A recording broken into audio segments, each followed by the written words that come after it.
Ustadz, teman saya selalu menyesali nasib nih. Ini lagi nih. Hutang di mana-mana, pendapatan nggak sesuai sama pengeluaran. Dulunya dia ini sukses jualan kuliner, gitu kan? Ini wira swasta nih juga. Wira swasta.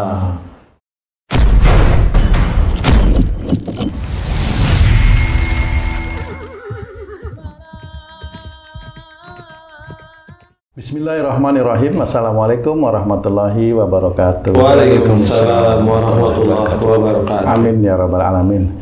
Para pemirsa dan sahabat beriman dimanapun berada, kita jumpa lagi di Ustadz Danu Official Channel. Semoga kita selalu dalam lindungan Allah Subhanahu wa Ta'ala. Amin ya rabbal alamin. Pada kesempatan kali ini kita akan ngaji lagi bersama guru kita semua, Pak Ustadz Danu. Assalamualaikum Pak Ustadz. Waalaikumsalam warahmatullahi wabarakatuh. Amin ya rabbal alamin. Pak Ustadz, begini Pak Ustadz. Pada suatu waktu ya Pak Ustadz dulu itu, saya kan bekerja di satu perusahaan yang bergerak di bidang konstruksi lah gitu. Teman-teman sering ngumpul gitu. Curhat gitu Pak Ustadz, saling curhat gitu. Ada temen yang nyeletuk gitu, pas cuman berdua aja dengan saya. Nasibku kok gini-gini aja ya bro gitu. Nasib yang mana nih maksudnya? Tuh lihat tuh si A, si B kan sama kita posisi, tapi mereka udah bisa beli rumah gitu, paling nggak punya rumah kecil lah gitu untuk tempat tinggal, punya mobil, kayaknya hidupnya enak. Kok aku gini-gini aja sih bro? Nasibku kok gini-gini aja gitu. Saya juga mikir juga, iya ya, sebenarnya ya pengen juga kan saya berubah dari yang nggak punya rumah, pengen punya rumah kan gitu ya. Nah, itu belum terjawab sampai sekarang Pak Ustadz. Kenapa nasib itu begitu-begitu aja? Jadi kalau secara Islam itu, secara syariat Islam, bagaimana merubah nasib seseorang itu ya Pak Ustadz? Contohnya tadi yang dia tidak punya rumah, padahal dia bekerja tahunan, terus bisa beli rumah, itu gimana Pak Ustadz? Kiat-kiatnya ini, mohon pencerahan Pak Ustadz. Ya. Bismillahirrahmanirrahim. Assalamualaikum warahmatullahi wabarakatuh. Waalaikumsalam warahmatullahi wabarakatuh. Amin ya rabbal alamin. Menurut saya yang kamu ceritain itu masih belum lengkap ya, belum lengkap aja menurut saya. Belum lengkapnya gimana? Keinginan merubah nasib ya, dengan bekerja di suatu tempat. Kalau bekerja di suatu tempat itu gajinya kan ya segitu. Sudah pasti segitu. Sudah pasti segitu tiap bulan. Iya. Kemudian pingin punya rumah, kan harus dilihat dulu. Jadi kalau seseorang pingin punya rumah itu kan macam-macam. Dia mengangsur rumah, atau dia itu beli rumah cash, atau rumah itu dari mertuanya atau dari orang tuanya, dia dapat warisan umpamanya, kan nggak tahu persoalannya. Iya. Nah, kalau di titik umpamanya itu dia itu tidak punya warisan umpamanya, tetapi dia punya rumah, yang harus kita pikirkan secara husnudon dulu itu adalah menghitung gaji. Nah, gaji itu untuk kehidupan kamu, keluargamu, sehari-hari, sekolah anak-anakmu, pokoknya kehidupan sehari-hari 1 tahunnya itu sudah masuk ke dalam ring gaji, ada sisa enggak. Itu harus difikirkan benar, karena kalau umpamanya nggak mau mikirin itu, adanya mau suuzon terus pasti. Nah, tapi iya kan begitu. Dia kok sudah punya, nah, kan nggak mau menghitung. Seperti teman saya itu ya. Nah, ini kan nggak tahu nih. Tapi bisa aja umpamanya, dia nggak ada warisan, terus dia nggak ada ini, tapi dia memang relatif, setahu saya, dia selalu ngomong, nih bro, saya baru kapro aja 1 tahun sudah punya rumah. Berarti dia maksudnya mau menceritakan bahwa melalui kapro itu dia sudah punya rumah. Berarti kalau mau dihitung-hitungan gaji, di luar gaji nih kira-kira nih Pak Ustadz. Benar. Apa itu yang dimaksud berubah nasibnya Pak Ustadz? Ya memang nasibnya berubah. Tapi dari mana uang itu dapat? Nah, bicara kan masalah gitu. keberkahan ini. Ya. Memang nasibnya berubah. Oke, ya. Tapi dari mana uang itu dapat walaupun nasibnya berubah kan gitu. Nah, kalau mamanya dari hitung-hitungan gaji kamu itu berpikir kamu itu nggak bisa cuma punya pegangan ini. Cuma punya pegangan ini aja. Standar di situ naik pun sedikit. Kalau punya rumah sulit. Kalaupun umpamanya mau utang rumah umpamanya ini kalau mau utang ya, itu tetap sekian puluh tahun baru bisa selesai umpamanya. Nah, di titik inilah seseorang merubah nasib itu ala dia sendiri. Ala dia. Bisa aja mau dia, nih bro, aku baru 1 tahun sudah punya ini rumah nih. Cicilan nanti dia bilangnya jelas cicilan mau insya Allah 1 tahun selesai loh. Kan berani dia berarti ya. Berarti dia sudah punya perhitungan untuk menyicil 1 tahun itu mampu. Padahal dari gaji nggak mungkin gitu loh. Nah itu mulai kita berpikir walaupun tidak perlu suudzon tapi bisalah itu dihitung. Nah, nasibnya dia berubah. Dia berubah, ya secara duniawi, ya. Tapi apakah perubahan itu Allah ridho? Kalau dia berubahnya itu hanya cuma dia mengambil dia mengambil volume yang dia kerjakan itu, volume yang dia kerjakan dia ambil. Kemudian dia biar tidak terlalu disingkirkan oleh atasannya juga disogok, kan gini.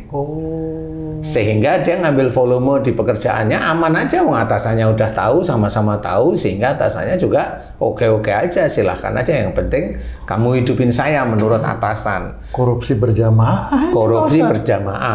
Nah, memang dia bisa membeli rumah, dia bisa membeli mobil. Dia bisa membeli lahan, tanah, pertanian, dan sebagainya. Tetapi apakah hartanya itu halal? Nah, itu dijawab haram. Selama harta itu dipakai dia, haram terus-menerus. Selama ladang yang dia pakai beli harta haram, semua harta yang dihasilkan dari sesuatu yang haram itu haram semuanya. Apakah itu juga nasibnya baik? Ya, tidak. Nah, disinilah kita harus memahami bahwa jangan berpikir hanya kita melihat itu rumah atau melihat mobil itu seperti itu, jangan. Nah, kalau mamanya itu yang kamu, kemudian ada ASN nih, dia gajinya segitu, anunya segitu, tapi punya mobil, punya rumah. Nah, kan dari mana? Kan bisa dihitung.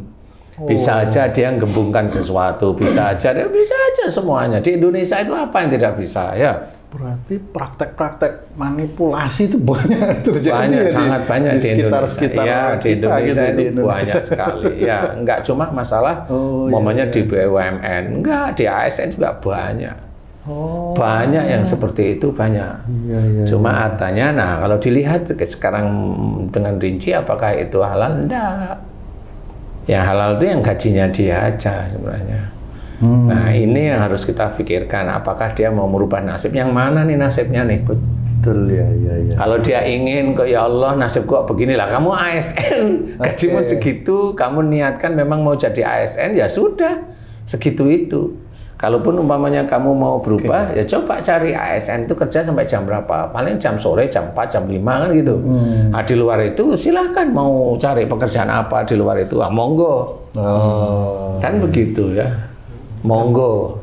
Tapi sebenarnya Pak Ustadz yang dimaksud kalau secara Islam ini Pak Ustadz ya, perubahan nasib itu apakah memang yang dari tidak punya harta menjadi punya, ataukah dari yang imannya sedikit menjadi iman yang lebih banyak? Itu yang mana sebenarnya yang dimaksud itu maksudnya? Nah, sebenarnya kalau istilahnya berubah nasib itu, memang itu ada dua hal yang menjadi satu. Tetap dua hal. Tetap dua hal menjadi satu. Jadi kalau orang biasa bilang merubah nasib itu pasti dunia. Tapi bagi orang yang takwa, dia itu berpikir tentang akhiratnya dan dia berpikir tentang dunianya, dia menjalankan akhiratnya pasti.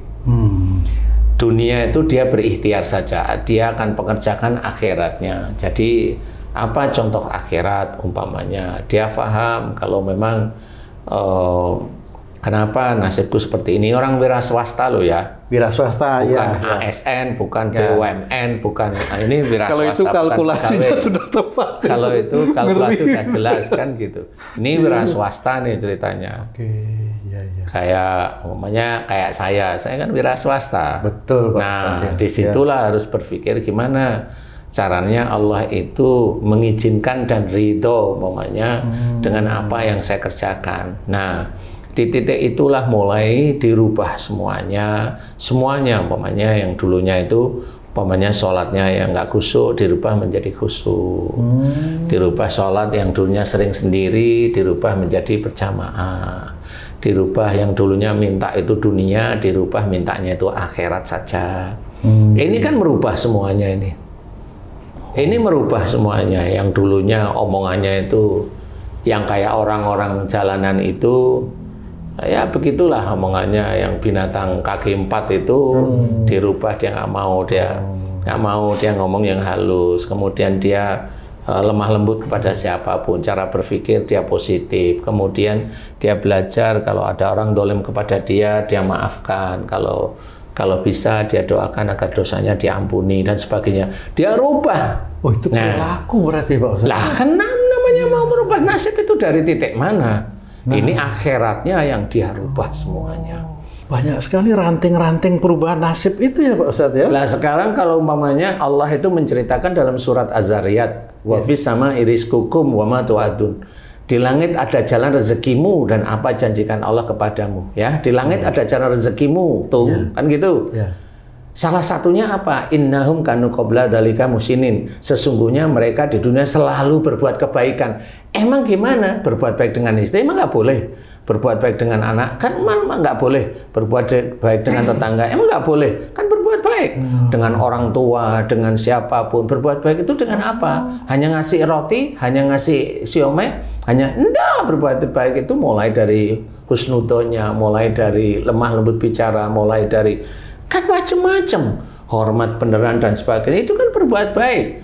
Selama kita beriman, selama kita niatkan karena Allah Ta'ala, itu Allah itu langsung catat melalui malaikat raqib, itu selalu nyatat, itu berbuat baik. Makanya urutan rizki itu nanti juga sama. Nah, begitulah salah satunya. Kalau kamu sering nyakitin hati istrimu, gimana caranya kamu itu dia mohon ampun, minta maaf sama istrimu. Ya, sampai istrimu mutal-mutal kamu minta maaf ya nggak apa-apa. Artinya ini nasib bareng-bareng ini maksudnya dua sisi. Suami istri ngelakuin. Iya. Oh, di langit ada jalan. Berarti rezeki itu katanya sudah ditentuin Pak Ustadz. Lah kan udah ditentuin, di langit ada jalan rezekimu kan udah ditentuin. Gimana caranya dapat? Ya caranya dapat kan sudah diceritain dalam Quran. Sesungguhnya mereka di dunia selalu berbuat kebaikan. Ya berbuat baiklah. Jangan ditentuin sama Allah Ta'ala. Ya memang ditentuin sama Allah Ta'ala di langit. Iya, saya jawab. Tapi kalau kamu itu diem aja ya nggak bisa. Kamu itu pengen cari jodoh tapi angker aja di kamar, gimana jodohnya bisa dapat? Kan itu. Coba tanya, oh dia akhirnya dapat jodoh dari mana? Dikenalin sama orang tua. Nah, kan orang tuanya yang cari. Iya lagi. Kan bukan dari dia sebenarnya. Dia harus keluar. Inilah merubah nasib dia dari yang begitu. Akhirnya mempunyai jodoh. Seperti itu. Begitulah rezeki. Jadi jangan ngomong rezeki itu ditentukan oleh Allah Ta'ala. Ditentukan itu dalam Quran itu sudah jelas kok. Jalannya iya. Makanya disuruh ikhtiar itu kenapa? Orang itu disuruh ikhtiar oleh Allah Ta'ala. Fa'idha qutiyatis sholatu fantasiru fil ard wa ba'tagu min fadlillah. Apa itu? Ayat itu untuk apa coba? Jika engkau tunaikan sholat, setelah tunaikan sholat, bertebaranlah kamu di muka bumi untuk mencari rizki Allah. Lah kan disuruh. Oh, tak kira ditentuin itu. Ditentukan gimana? Itu kan disuruh ditentukan itu. Ya itu disuruh itu ya ditentukan oleh Allah Ta'ala. Tak kira, kerjaanmu ini. Enggak bisa. Enggak bisa, bukan. Emang sekretaris. Allah enggak. Ya itu ditentukan itu maksudnya. Oh. Kan kamu ditentukan disuruh Berusaha itu. Berusaha lah, kan ditentukan itu. Lah kamu berusaha enggak? Berusaha. Lah kan nanti akan dapat jalannya. Dari berusaha itu, berusahamu baik atau tidak baik atau abu-abu itu kan terserah di situ. Lah kan itu ditentukan oleh Allah Ta'ala. Ditulis itu ditentukan enggak? Walaupun wujudnya ikhtiar. Ditulis. Lah ya ditulis, ditentukan enggak itu namanya? Ditentukan. Undang-undang puter ini, pasal ini harus begini-begini. Itu kan ditentukan sebenarnya. Iya. Tapi orang itu bilang kalau nasib itu Allah, lalu dalam Quran aja ditulis, itu ditentukan oleh Allah Ta'ala. Berbuat baik termasuk jalan rezeki, yang mana dapat jodoh, ya itu harus berbuat baik. Kalau dia tidak berbuat baik dengan orang tuanya, dapat jodohnya apa? Ya galak lah, ya emosional lah, ya begini, ya itu ditentukan oleh Allah Ta'ala. Berbuat baik itu jalan untuk merubah nasib. Iya, lalu ini kan disuruh oleh Allah Ta'ala. Sesungguhnya mereka di dunia selalu berbuat baik. Lah itu kan ditentukan oleh Allah Ta'ala untuk mendapatkan rizki. Ustadz, teman saya selalu menyesali nasib nih. Ini lagi nih. Hutang di mana-mana, pendapatan nggak sesuai sama pengeluaran. Dulunya dia ini sukses, jualan kuliner, gitu kan. Ini wira swasta nih juga. Wira swasta. Yang tadi tinggal bersama orang tua, nyicil rumah, punya mobil, anaknya ada motor. Sekarang mobilnya udah nggak ada, motornya udah nggak ada, utang di mana-mana sejak COVID. Jadi suksesnya sebelum COVID, setelah COVID udah kok nasib begini. Itu dia salah siapa itu? Nah itu dia, gimana tuh Ustaz? Nah, apa problematikanya gimana sampai orangnya seperti ini Ustaz? Makanya kalau saya sering cerita, belum diberi rizki cukup oleh Allah Ta'ala itu ujian. Pada saat sudah dicukupkan berlebih itu juga ujian. Diberi anak agak kurang pandai itu ujian. Ada anak yang dilebihkan pandainya oleh Allah Ta'ala, ya ujian. Paham? Ujian itu harus diselesaikan menurut syariat Islam. Gimana caranya? Salah satunya temannya JJ. Kalau dulu dia itu diberi oleh Allah Ta'ala, bisa aja kalau saat ini diambil sebagian besarnya oleh Allah Ta'ala. Kenapa? Bisa aja dulu dia tidak bersyukur, malah bangga. Nih saya ini sukses nih buka ini. Malah cerita begitu. Dia nggak pernah atau sangat jarang bercerita bahwa rezeki yang dia terima itu sebenarnya semata-mata dari Allah, bukan dari usahanya dia. Itu ya. Saya insya Allah yakin bahwa cerita dari temannya Haji C pasti yang ceritakan adalah suksesnya. Betul.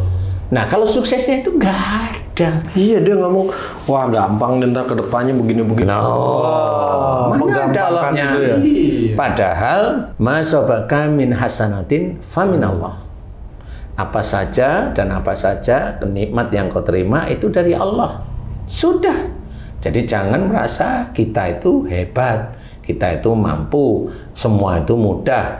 Lah, kalau kita itu mengkafiri ayat ini, kita nggak mau meyakini bahwa semua nikmat itu dari sisi Allah, ya selesai diambil sama Allah Ta'ala. Setelah diambil baru, kok nasibku beginilah, kan siapa salah ya? Padahal dia sendiri yang salah. Walaupun dia sholat, orang tahunya dia sholat. Kan nggak boleh. Itu salah satu pengertian dari la ilaha illallah, tidak ada Tuhan selain Allah. Nah apa? Salah satunya Quran, salah satunya penjelasannya begitu. Dan nikmat yang kau terima itu dari Allah. Jadi jangan nikmat ini termasuk dititipi oleh Allah Ta'ala itu sebagian besar harta sangat cukup, kemudian itu dikup oleh kita merasa itu harta itu dari kita, jeripayah ya kan. Dalam Quran ceritanya tidak boleh seperti itu. Ya normal kalau Allah itu mengambil, terus gimana sekarang? Nah, kan dia ya Allah kok nasibku begini. Loh kemarin kok waktu kamu itu enak-enak kok Allahnya nggak kamu panggil-panggil sih kan gitu. Jadi seperti itu normal kalau menurut saya itu normal. Kalau disadari ya. Sadari nggak sadari kan saya tetap tidak normal. Itu Iya. Itulah salah satu lauh mahfuz yang ada dalam Quran. Kan kalau orang, oh nasib itu yang tahu hanya Allah. Itu tertulis dalam Quran sudah. Kamu kufur terhadap nikmat Allah Ta'ala. Seperti itu. Makanya tidak boleh kita seperti itu. Kalau umpamanya Allah memberikan rezeki berlebih, ya itu dari Allah aja. Apa sih? Susahnya tinggal ngomong ini dari Allah, ini titipan Allah aja. Tapi yang namanya hati sama otak sama lidah itu gak mau diajak ngomong seperti itu. Iya kan sih? Iya. Tuh, jadi orang itu harus difahami. Karena pada saat diberi rezeki itu nanti ada ujian yang lain. Salah satunya adalah tahu bahwa itu semata-mata karena Allah Ta'ala.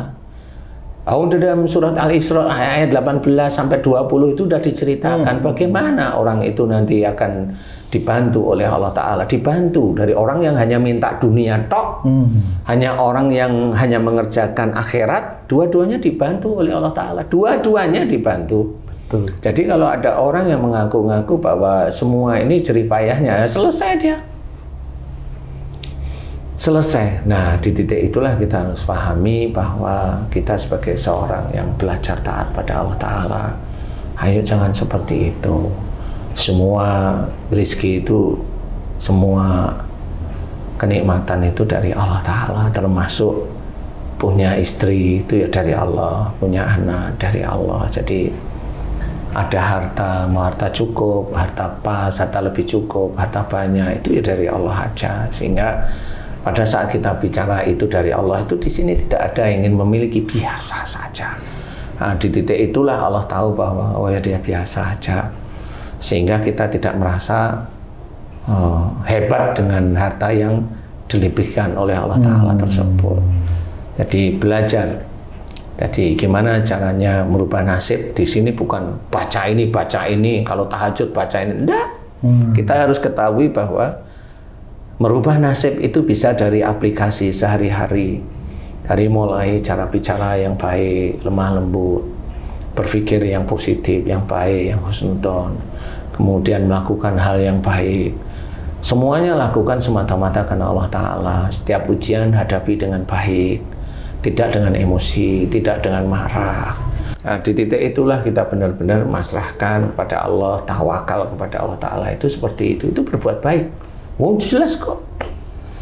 Jadi hasilnya apa? Jalan rezeki diberikan oleh Allah Ta'ala. Dari mana? Berbuat baik. Termasuk jalan rezeki apa selain jalan rezeki? Berjanji Allah kepada kita manusia. Janji, kalau Allah sudah berjanji berarti ini akhirat, berarti ini surga. Kalau kita melakukan apa yang ada dalam Quran, kebaikan demi kebaikan yang diajarkan oleh Rasulullah yang tertulis dalam Quran, ya nanti Allah akan memberikan surga beneran. Kan begitu. Jadi merubah nasib, kalau hanya cuma sekedar harfiahnya, dunianya boleh enggak? Oh, silahkan. Silahkan, nggak ada masalah. Tapi kalau kita ingin nilai akhirat kita menjadi pahala, menjadi Allah ridho, ya rubahlah akhirat kita.